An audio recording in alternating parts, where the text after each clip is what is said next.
Mit navn er Louise. Jeg har valgt mit bedste festivaloutfit i dag.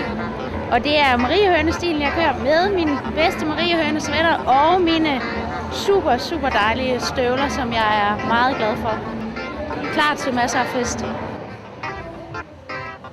Kasper Andersen, Danmarks smukkeste festival, Skanderborg.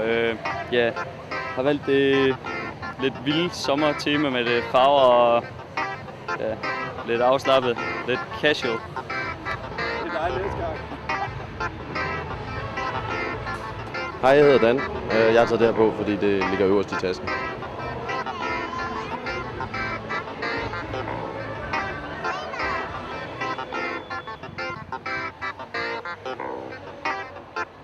Halløj, jeg bliver kaldt Anke, og jeg klæder mig så mørkt dystert tøj, for det synes jeg beskriver mig bedst.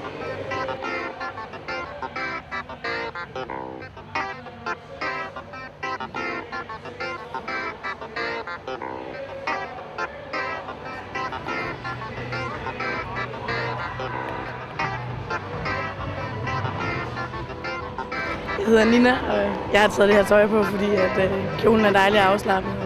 Tørklædet pepper det lidt op, plus jeg har fået lidt ondt i halsen, så det passer fint sammen.